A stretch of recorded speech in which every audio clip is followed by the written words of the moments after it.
Hello दोस्तों, मैं रवि कश्यप और स्वागत करता हूं आपका कॉमर्स विद रवि कश्यप में। दोस्तों, आज जो हम डिस्कस करने वाले हैं वो डिस्कस करने वाले हैं बिजनेस ऑर्गेनाइजेशन और मैनेजमेंट का चैप्टर नंबर 3, जो कि ये बता रहा है कि आज की डेट में बिजनेस में क्या चेंजेस आ रहे हैं। तो जिसमें इंग्लिश में इसका नाम है इमर्जिंग ट्रेंड्स इन बिजनेस और हिंदी में है व्यवसाय की उभरती प्रवृत्तियां। तो दोस्तों, इसमें कुछ 5 से 6 आपके इंपॉर्टेंट क्वेश्चन है जो आपके एग्जाम के पॉइंट ऑफ व्यू से बहुत ज्यादा इंपॉर्टेंट है। तो आइए वन बाय वन हम इसे डिस्कस करते हैं। आप क्वेश्चन साथ के साथ नोट करते जाइए, क्योंकि आज मैं बोर्ड पे क्वेश्चन डायरेक्टली नहीं लिखूंगा, ओनली हेडिंग्स लिखूंगा। तो दोस्तों, आप इसके लिए अपना टेनियर भी कैरी कर सकते हैं। मैं टेनियर से आपको एक्सप्लेन करते जा रहा हूँ। इसमें आपका चैप्टर का जो पहला क्वेश्चन बन रहा है वो है what is business process outsourcing, explain its advantages. व्यावसायिक क्रिया बाहर से करवाना क्या है, इसके लाभ बताइए। तो दोस्तों, इस टॉपिक को समझाने से पहले सबसे पहले समझिए होता क्या है BPO, business processing outsourcing. Normally आज की डेट में क्या हो रहा है, बिजनेस को बहुत ज्यादा कस्टमर की जरूरत है, मींस वो अपने कस्टमर को क्या कर रहे हैं, ढूंढ रहे हैं। तो मान लेते हैं हमारा एक ऑर्गेनाइजेशन है ए लिमिटेड। इस ए लिमिटेड के पास अपने 1000 वर्कर हैं ऑलरेडी, और ये जो कंपनी है वो करती क्या है, ये करती है इंश्योरेंस। अब इंश्योरेंस तो करती है, लेकिन इसको क्या चाहिए, कस्टमर चाहिए जो इंश्योरेंस करवाए। तो ये इनका काम है इंश्योरेंस करना। अगर कस्टमर के पास आएगा कि सर मुझे इंश्योरेंस करवाना, तो ये कर देंगे। बट इन्हें कैसे पता पड़ेगा कि कौन कस्टमर इंश्योरेंस कराना चाहता है, कौन नहीं। तो आपने हाल ही फिलहाल देखा होगा, हमारे पास कई सारी कॉल आती रहती है, सर मेडिकल इंश्योरेंस है, सर ये है वो है, आप लेना चाहेंगे क्या। तो आपको मैं बता दूं, वो ए कंपनी नहीं करती है। मींस मान लेते हैं ये कोई कंपनी है इंश्योरेंस की, तो कॉल ये नहीं कर रहा है, इसने क्या करा है, एक अदर कंपनी को, मान लेते हैं वो बी लिमिटेड है, इसको 5 लाख रुपए दिए और कहा कि हमें 1000 कस्टमर ला के दो। 5 लाख रुपए के बदले कितने, 1000 कस्टमर जो इंश्योरेंस कराने के लिए रेडी हो। तो बी लिमिटेड ने क्या कर रखा है, बी लिमिटेड ने अपने 50 लोगों की टीम बना रखी है, उन्हें कंप्यूटर दे रखा है, ए बी मान लेते हैं KLMNO, ऐसे कई सारे इनने कंप्यूटर सेटअप कर रखे हैं, सेलफोन सेटअप कर रखे हैं। तो ये क्या करते हैं, इनके पास डाटा होता है, ये कॉल लगाते हैं कस्टमर को डिफरेंट नंबर पे और कहते हैं सर क्या आप इंश्योरेंस लेना चाहेंगे, क्या आप लोन लेना चाहेंगे। तो अगर इनको लीड मिलती है तो वो कलेक्ट करके अपने बॉस तक पहुंचाते हैं। वो लीड इकट्ठी करके 1000 की किसको पहुंचा देंगे, ए लिमिटेड को। अब जरा यहां समझिए कि ए लिमिटेड ने वो काम नहीं किया, कस्टमर ढूंढने का काम किसने किया था, बी लिमिटेड ने। अब ए लिमिटेड ऐसा काम क्यों नहीं कर रही है, क्योंकि अगर ए लिमिटेड ये काम करेगी तो उसको कई सारे वर्कर और हायर करने पड़ेंगे, कई सारे फोन, कई सारे कंप्यूटर खरीदने पड़ेंगे, तो अननेसेसरी खर्चा आएगा बहुत सारा। तो उस खर्चे से बचने के लिए ए लिमिटेड ने क्या करा, अपना कुछ काम किसी और से काम करवा लिया। तो इसी को बोलते हैं बीपीओ, बिजनेस प्रोसेसिंग आउटसोर्सिंग। ये क्रियाएं जो बाहर से करवाई जाती है, व्यवसाय क्रियाएं। तो दोस्तों, ये तो समझ आ गया आपको बीपी क्या होता है। बीपीओ का मतलब सिंपल सा मीनिंग हो गया, वो कार्य जो हम खुद ना करके किसी अदर कंपनी से करवाएं तो क्या कहलाएगा, बिजनेस प्रोसेसिंग आउटसोर्सिंग। अब इसके फायदे क्या हैं, तो आप हिंट डाल सकते हैं, advantages of BPO. Advantages of BPO,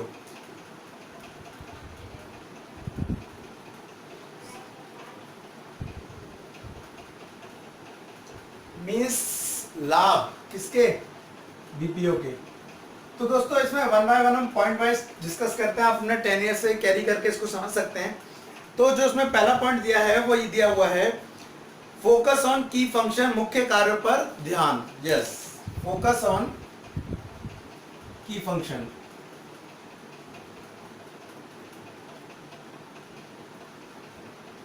which means मुख्य कार्य पर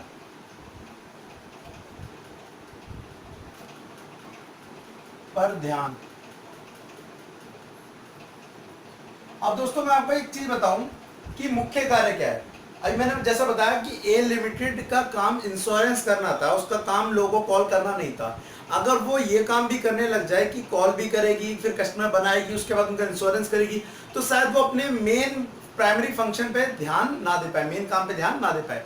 तो ऐसा करना चाहिए। उसने क्या करा, ये काम दूसरों से करा, वो किस पे ध्यान कर रही है, अपने मेन काम पे ध्यान दे रही है। तो पहला एडवांटेज ये है कि हम अगर कुछ काम बीपीओ से करवाएंगे तो हम अपने बेसिक फंक्शन पे ज्यादा अच्छे से काम कर पाएंगे। दूसरा जो है वो है लागत में कमी। लागत में कमी इंग्लिश में इसका मतलब होगा reduction in cost, reduction in cost. Basically सही बात है। अगर आप खुद सेटअप करेंगे पूरा एनवायरनमेंट, मींस कंप्यूटर लाएंगे, फोन लाएंगे, वर्कर लाएंगे, तो आपका खर्चा क्या आएगा, ज्यादा आएगा। वहीं आपने 5 लाख रुपए देकर कुछ कस्टमर खरीद लिए, मतलब 1 लाख कस्टमर बना लिए, तो अच्छी बात है ना। इसमें आपको इतना ज्यादा खर्चा करने की जरूरत नहीं पड़ रही है। कुछ पैसे दिए और अपने 20-25 लाख के कस्टमर इकट्ठे कर लिए। कैसे, 1000 वाले जब इंश्योरेंस कराएंगे तो 20-25 लाख का इंश्योरेंस कराएंगे, ज्यादा का more than 25 lakh, 1 crore something like. तो डिपेंड करता है कि हमने कस्टमर कैसे लिए। तो ये तो हमारी डिमांड थी कि हमने उसको कस्टमर बनाने को कहा। तो अच्छी बात है कि इसमें हमारे को खुद सारा सेटअप नहीं करना पड़ता, तो हमें लागत क्या आएगी, बेसिकली कम आएगी। Next point is less investment कम विनियोग। कम विनियोग, आपको ज्यादा पैसे यहाँ पे नहीं लगाने पड़ते हैं। अच्छी बात है, क्योंकि हमने जो कंप्यूटर थे वो दूसरे से काम करा रहे, तो कंप्यूटर उसके हैं, बिजली उसकी है, फर्म उसकी है, बिल्डिंग उसकी है, सारा का सारा प्रॉब्लम जो है, जो रिस्क है, वो सारा उसको लेना है। हमें बस कितने देना है, 5 लाख रुपीज लेना है, उसके बदले हम 1 लाख कस्टमर उससे ले लेंगे, 1000 कस्टमर ले लेंगे, सिंपल सी बात है। 4th point, specialisation, विशिष्टीकरण।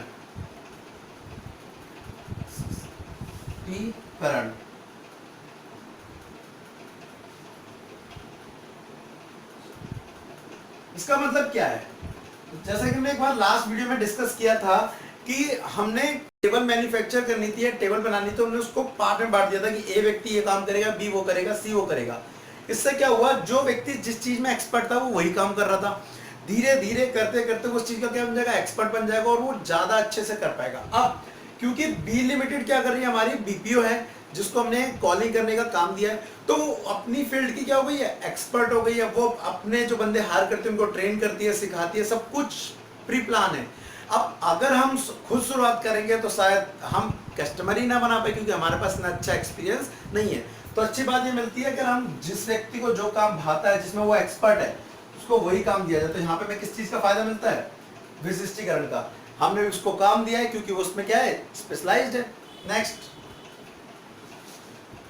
5th, convenience means सुविधा।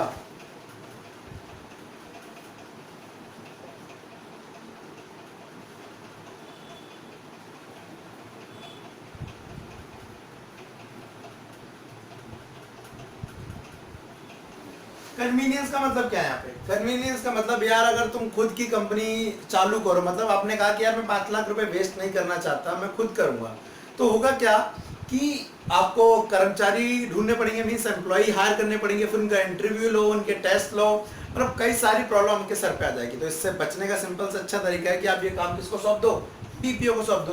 विच मीन्स जो आपको क्या प्रोवाइड करेंगे, कई सारी फैसिलिटी प्रोवाइड करेंगे, तो आपको क्या होगी, सुविधा होगी।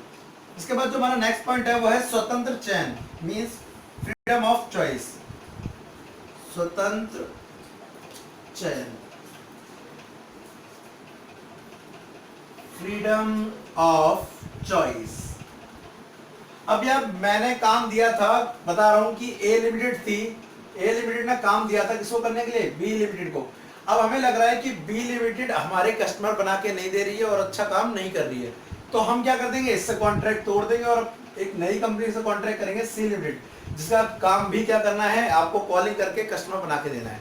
तो हम उससे कर सकते हैं। तो हमारे पास क्या है, फ्रीडम ऑफ चॉइस है कि हमें किससे काम करवाना है, किससे नहीं करवाना है। सो स्वतंत्र चयन। और दूसरा आर्थिक प्रवृत्ति, economic process. 7th point is आर्थिक प्रगति, इकोनॉमिक प्रोग्रेस। यार सही बात है ना कि अगर आप क्या कर रहे हैं कि आपको बने बनाए कस्टमर मिल जा रहे हैं और आप भी काम कर रहे हैं, वो कंपनी भी काम कर रही है, तो काम क्या होगा, ज्यादा ही होगा। सो आपका क्या होगा, ग्रोथ पहले से ज्यादा होगी। तो ये कुछ बेसिक पॉइंट्स हैं जिससे हम बोल सकते हैं कि बीपीओ सेक्टर ज्यादा अच्छा है। मींस बीपीओ से काम कराने पे हमारे कस्टमर क्या होते हैं, ज्यादा होते जाते हैं। और हाल फिलहाल में बहुत सारे लोग इस सेक्टर में काम कर रहे हैं। होप सो आप में से भी कुछ लोग हो सकते हैं जो बीपीओ सेक्टर में ही काम कर रहे हो, कॉलिंग करने का। तो इसका मतलब आप कहाँ पे हैं, इन कंपनियों में हैं, और आपके बॉस ने ठेका या कॉन्ट्रैक्ट लिया है अदर कंपनियों से काम करवाने का, और उसे काम करवाना है, इसलिए वो टारगेट ले रहा है। और टारगेट वो सौंप किसको रहा है, आपको सौंप रहा है कि मुझे इतने दिनों में काम करके दीजिए। तो दोस्तों ये तो हुआ हमारा क्वेश्चन नंबर फर्स्ट कंप्लीट। अब दूसरा बात करते हैं, इसमें एक और क्वेश्चन आ रहा है कि बीपीओ कौन से सेक्टर में ज्यादा फायदेमंद है। मींस इसमें क्वेश्चन दिया हुआ है, explain those services which BPO is possible. किन किन सेक्टरों में हम दूसरों से काम करा सकते हैं। तो ये मैं अलग से नहीं लिख रहा हूं, यहीं पे लिख देता हूं आपको। बेसिकली यहाँ पे 4 हैं। एक तो अगर आपको फाइनेंशियल सर्विस देते हैं,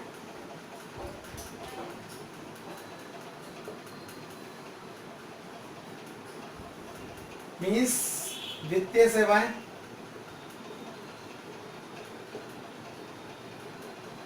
आपने में ऐसे कई लोग होते होंगे और कस्टमर को कॉल लगाते होंगे, सर आपके और लोन लेना है क्या, समथिंग लाइक दैट। तो उसमें हो क्या रहा है, आपकी कंपनी को जो काम मिला है वो फाइनेंशियल सर्विस का मिला है, जिसमें आपको कस्टमर को क्या बोलना है कि आपको लोन चाहिए, हम आपको ये प्रोवाइड कर रहे हैं, हम शेयर इश्यू करें, समथिंग लाइक। तो पैसे से रिलेटेड बीपीओ हो गया। दूसरा एडवर्टाइजिंग, एडवर्टाइजिंग विज्ञापन, इस इंडस्ट्री में भी आपका बीपीओ बहुत अच्छा चलेगा। उसके बाद कोरियर सर्विसेज, संदेश वाहन,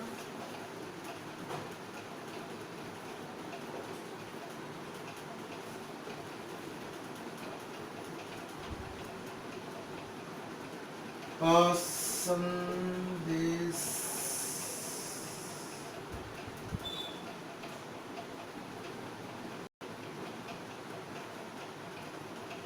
संदेश है, सॉरी कोरियर सर्विस, संदेश वाहन का मत नहीं है, संदेश शहर है कि मतलब हम काम जब किसी और से करा रहे हैं तो जरूरी नहीं कि कॉलिंग का ही हो सकता है हमें अपने पार्सल डिस्ट्रीब्यूट कराना, तो हमने अपना काम खुद ना करके किसी और कंपनी को दे दिया कोरियर सर्विस, तो वहां पे भी हमारा काम हो रहा है। हमने अपना कंपनी का अटैचमेंट कराना है तो हमने किसी और को सौंप दिया बजाय खुद बनाने के। तो कई सारे सेक्टर हैं जिसमें हम बीपीओ कर सकते हैं। फाइनेंशियल हो गया, ये हो गया, और एक जो मैं जिसमें सबसे ज्यादा आज की टाइम में चल रहा है वो है कस्टमर सपोर्ट सर्विस, जिसकी हम बात कर रहे थे, कॉलिंग वाला, ग्राहक कस्टमर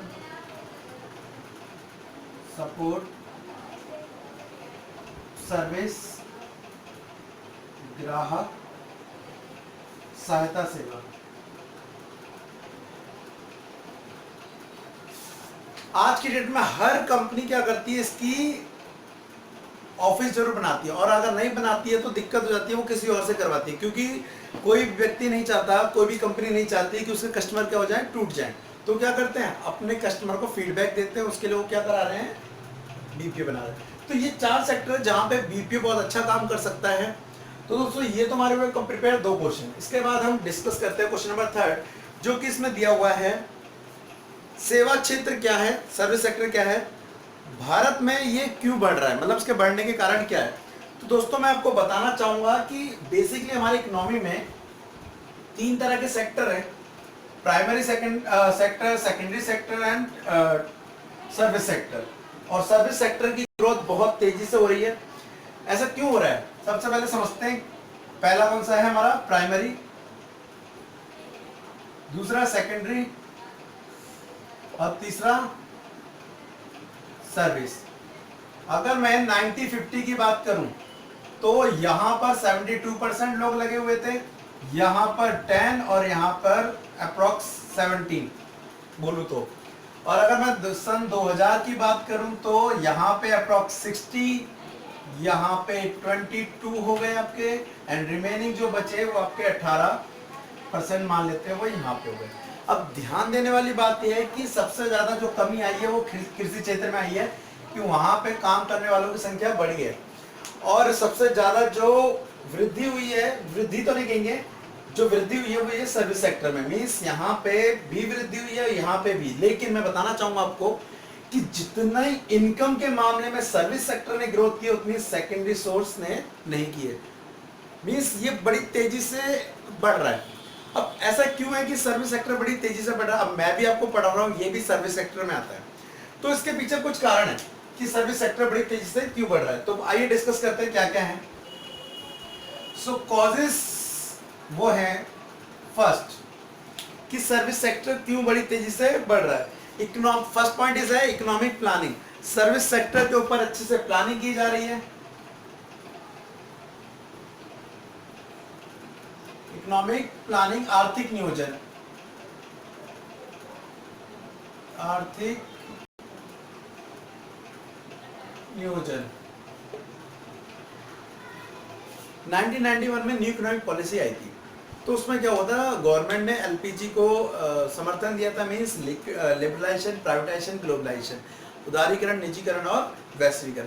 तो इसमें क्या हुआ, कई सारी आईटी कंपनी इंडिया में जो पहले नहीं थी वो आ गई, तो जिसकी वजह से हमारे देश में सर्विस सेक्टर क्या हुआ, पहले की तुलना में निकल पड़ा, आगे बढ़ गया। दूसरा इसमें जो है वो है शहरीकरण। धीरे धीरे शहरों का बढ़ना होता जा रहा है, अर्बन नाइजेशन, शहरीकरण। इसका मतलब समझिए क्या है कि जो धीरे धीरे है वो हमारे देश में शहर बढ़ते जा रहे हैं, मतलब गांव भी आज की डेट में शहर ही बन रहे हैं, और जो शहरों में जैसे बढ़ते जा रहे हैं उनको सेवाएं भी अधिक चाहिए। जस्ट एग्जांपल के लिए अब सबको टीचिंग चाहिए, सबको वाईफाई चाहिए, सबको बहुत सारी चीजें, इलेक्ट्रिसिटी चाहिए। तो इसमें क्या हो रहा है, कुछ चीजें ऐसी थी जो प्रोडक्ट पहले बिकते थे, लेकिन अब क्या हुआ, सर्विसेज की डिमांड बहुत ज्यादा होती जा रही है। ठीक है, और वो क्यों हो रहा है, क्योंकि शहरों की संख्या धीरे धीरे क्या होती जा रही है, बढ़ती जा रही है, और शहरों में सर्विस की डिमांड सबसे ज्यादा होती है। उसके बाद दोस्तों जो नेक्स्ट है वो है मीडिया। हिंदी में इसका मीनिंग है प्रसार माध्यम, प्रसार माध्यम। दोस्तों इसका मतलब क्या है, इसका मतलब यह है कि जैसे जैसे हमारी इकोनॉमी में टीवी, रेडियो, समथिंग, न्यूज़पेपर, ये सब आए, इससे लोगों को सेवाओं के बारे में पता पड़ा। पहले क्या होता था, लोगों को पता ही नहीं पड़ता था कि हमारे आसपास या हमसे थोड़ी दूरी पे कौन सी चीज बिक रही है, कौन सी लोग हमें फैसिलिटी देना चाहते हैं, कौन सी सर्विस देना चाहते हैं। बट इन चीजों के आने से, टीवी, न्यूज़पेपर, रेडियो, इनसे क्या हुआ, अटैचमेंट हुआ, जिसकी वजह से हमें इजीली पता पड़ गया कि यार ये बंदा ये काम करता है और हमें सर्विस देना चाहता है, तो हम खरीदने के लिए राजी हो जाते हैं। तो मीडिया ने भी बहुत ज्यादा फोकस करा इस पर। उसके बाद जो नेक्स्ट पॉइंट है दोस्तों वो है प्रति व्यक्ति आय में वृद्धि, इंक्रीज इन पर कैपिटल इनकम।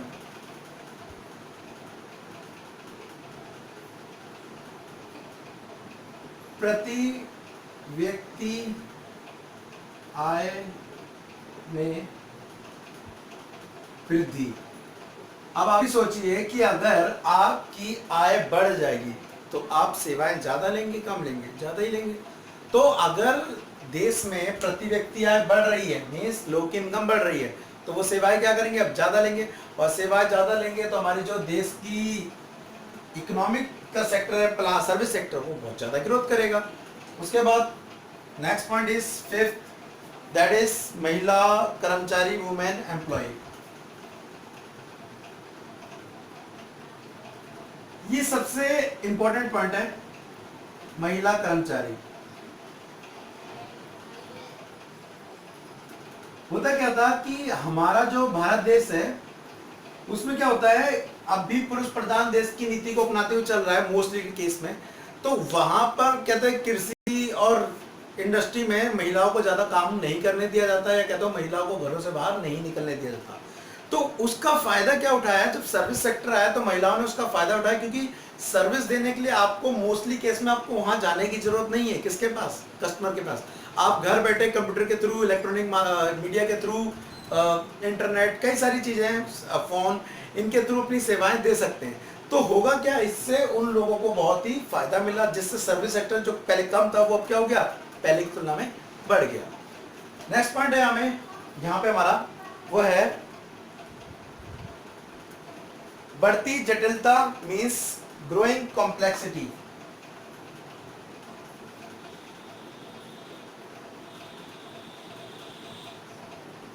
बढ़ती जटिलता। मतलब रोजाना की हमारी लाइफ ऐसी हो गई कि कई सारी चीजें हमें समझ ही नहीं आती है, क्या करें क्या नहीं करें। अब आप लोगों को बिजनेस ऑर्गेनाइजेशन और मैनेजमेंट के कई सारे टॉपिक्स या कई सारे चैप्टर्स हैं जो समझ नहीं आ रहे हैं, जिसके लिए मुझे आपको क्या करना पड़ रहा है, समझाना पड़ रहा है। तो ये भी क्या हुआ कि कॉम्प्लेक्सिटी हुई, उसकी वजह से मैं आपको पढ़ा रहा हूँ, तो यहाँ पे सेवा बढ़ी। अगर आपको प्रॉब्लम ही नहीं होती है, आपको जटिलता ही नहीं होती, आपको कठिनाई नहीं होती, तो फिर मेरी जरूरत तो पड़ती नहीं आपको। तो सिंपल सी बात है, मैं सर्विस दे रहा हूँ, क्यों दे रहा हूँ, क्योंकि ये क्रिएट हो रही है, कॉम्प्लेक्सिटी क्रिएट हो रही है। तो दोस्तों ये कुछ 6 पॉइंट हैं जो ये बताते हैं कि सर्विस सेक्टर इतनी जल्दी ग्रोथ क्यों हुआ है इंडिया में। ये हमारे हुए प्रिपेयर क्वेश्चन नंबर 3। अब दोस्तों अगला जो क्वेश्चन है वो है इलेक्ट्रॉनिक कॉमर्स क्या है, इसकी कार्यविधि समझाइए। तो दोस्तों ये तो आप मोस्टली सब लोग जानते होंगे इलेक्ट्रॉनिक कॉमर्स क्या है। बेसिकली आज की डेट में जितनी भी ट्रांजैक्शन होती हैं मोस्टली आज हम इलेक्ट्रॉनिक करते हैं। पहले कभी हमें सामान खरीदने के लिए बाजार में जाना पड़ता था, फोन खरीदने के लिए बाजार में जाना पड़ता था, इवन टीवी, वॉशिंग मशीन जो भी है। लेकिन आज की डेट में क्या हुआ, इलेक्ट्रॉनिक के थ्रू आपको घर बैठे वो चीज प्रोवाइड हो रही है। सबसे बड़ा एग्जांपल ये देखो, मैं यहाँ बैठ के पढ़ा रहा हूँ, आप वहाँ बैठ के पढ़ रहे हैं, तो ये भी क्या है, ई कॉमर्स का एक तरीका है कि मैं यहाँ पढ़ा रहा हूँ और घर बैठे पढ़ रहे हैं। पहले क्या होता था, चलो भाई स्कूल जाना है, चलो भाई कोचिंग जाना है, तो ई कॉमर्स का ही फायदा है भाई ये। तो ई कॉमर्स कैसे की जाती है, सबसे पहले बताना चाहिए होगा कि ई कॉमर्स करने के लिए आपको वेबसाइट चाहिए। अगर आपको कोई बिजनेस करना है, आपको कोई प्रोडक्ट सेल करना है, तो आपको वेबसाइट चाहिए। आपको किस चीज प्रोडक्ट को बेचना है वो प्रोडक्ट चाहिए। उसके बाद आपको सेलर और बायर के बीच क्या होगा, ट्रांजैक्शन होगी, लेन देन होगी। उसके बाद पेमेंट आप कैसे करते हैं, क्रेडिट कार्ड, डेबिट कार्ड या पेटीएम, आज की डेट में बहुत चीज चल रहा है, तो इनसे करते हैं, तो भुगतान ऑनलाइन हो जाता है। उसके बाद डिलीवरी, अगर डिलीवरी ऑनलाइन पॉसिबल है तो अच्छी बात है, नहीं पॉसिबल है तो उसको पार्सल के थ्रू कर दिया जाता है। यहाँ पे पॉसिबल है, मैं आपको ऑनलाइन डिलीवरी कर रहा हूँ, मीन्स सर्विस दे रहा हूँ टीचिंग की। लेकिन कुछ चीज़ ऐसी होती है कि जो जहाँ पे हमें सामान प्रोवाइड करना पड़ता है, तो सामान के लिए तो ऐसे तो नहीं पकड़ा सकते जी लीजिए, तो वो क्या करना पड़ेगा, पार्सल के थ्रू आपके घर पे पहुंचाया जाता है। तो ये ई कॉमर्स है, और ये ई कॉमर्स की क्या है, फंक्शन है, कैसे किया जाता है। इसके बाद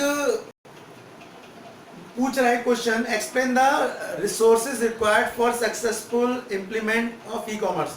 सही बात है, अभी मैं आपको ई कॉमर्स करने के लिए अगर पढ़ा रहा हूँ तो मेरे को देखो एक फ़ोन चाहिए, अपलोड करने के लिए, आपको देने के लिए इंटरनेट चाहिए, कई सारी चीज़ें की ज़रूरत पड़ती है। तो अगर आप बिजनेस कर रहे हैं, एक प्रोडक्ट बेच रहे हैं, तो आपको जो वेबसाइट चलेंगे वो किस पे चलेंगे, पीसी पे चलेंगे। बेसिकली पीसी पे चलाने के लिए आपके पास इंटरनेट होना चाहिए, इंटरनेट की जरूरत पड़ेगी। आपको कम्युनिकेशन के साथ कॉल करना पड़ सकता है, कॉल की जरूरत पड़ेगी। आपको टेक्निकल नॉलेज होनी जरूरी है, तो तकनीकी विशेषज्ञ होना चाहिए आपके पास। दूसरा, एक विश्वास होना चाहिए कि मैं अगर किसी को पेमेंट कर रहा हूं तो वो मेरे को क्या कर देगा, पेमेंट लेकर मेरे को सामान प्रोवाइड कर देगा। नहीं तो ऐसा भी हो सकता है मैं पेमेंट लेने, लेकिन आपको सामान ही नहीं दिया। सो ये कई सारे कारण हैं जिसकी वजह से आज की डेट में ई कॉमर्स ज़्यादा सक्सेसफुल हो रहा है, और ई कॉमर्स करने के लिए आपको इन चीज़ों की जरूरत पड़ेगी। अब जहाँ पे ई कॉमर्स है वहाँ पे खतरे भी बहुत है। अगला क्वेश्चन जो हमारा है वो यही है, ई कॉमर्स के खतरे और जोखिम, रिस्क बताइए। तो हैकिंग आप सभी लोग जानते हैं, आज के टाइम में हैकिंग बहुत ज़्यादा हो रहा है, जिसकी वजह से लोग क्या कर लेते हैं, हमारे दो लोग के बीच की ट्रांजैक्शन को तोड़कर उनकी ट्रांजैक्शन फेल कर देते हैं, या उनके पैसे चुरा लेते हैं, या समथिंग लाइक कुछ भी। उसके बाद इसने बता रखा है ब्रांड चिन्ह। एक बंदा बड़े सालों से मेहनत करते हुए आ रहा है, और ई कॉमर्स में एक नई चीज़, नया बंदा आया, उसने क्या करा, उसका नाम ले लिया। अगर उसने कॉपीराइट नहीं करा रखा है, अगर उसने पेटेंट नहीं करा रखा है, तो नया बंदे ने उसकी मेहनत छीन ली। तो यहाँ पर एक नए ब्रांड को भी छीन लिया था ई कॉमर्स ने। दूसरा, debit card, credit card number चुरा के लोग उस आज की डेट में लोग के नुकसान पहुंचा रहे हैं। ठीक है, सजग रहिएगा। फ्रॉड ट्रेडिंग, आज की डेट में जबरदस्ती के ऑर्डर दिए जाते हैं, फ्रॉड ऑर्डर दिए जाते हैं ताकि कंपनी को डुबा सकते हैं। तो कई सारे फ्रॉड ट्रांजैक्शन हो रही हैं, जिससे भी लोगों को क्या हो रहा है, नुकसान हो रहा है। रजिस्ट्रेशन गलत हो रहा है, पंजीकरण गलत कंपनियां आ जा रही हैं जो लोगों को नुकसान पहुंचा रही हैं। वायरस का नाम तो आपने सुना ही होगा, तो अगर आपके सिस्टम में वायरस है तो आपकी ट्रांजैक्शन क्या हो सकता है, दिक्कत हो सकती है। तो ये कुछ चीज़ें हैं जो आपको दिक्कत आएंगी ई कॉमर्स करने में। तो दोस्तों इसके लाभ और हानि पढ़ लेना, सिंपल सा चैप्टर था आपका ये वाला। कि क्योंकि सिंपल इसलिए क्योंकि अगर आप एक बार उसको रियल लाइफ में फील करेंगे, फील मीन्स क्योंकि आसपास आपके हो रहा है, तो वो देखिए कि आपके आसपास हो रहा है क्या वो इससे रिलेट करता है, ये ऐसे थोड़ी ना चैप्टर्स बन गए हैं। तो दोस्तों आज के लिए इतना ही, अगली क्लास में हम अगले चैप्टर लेके आएंगे। Thank you, tata and bye bye. Subscribe करना ना भूलें।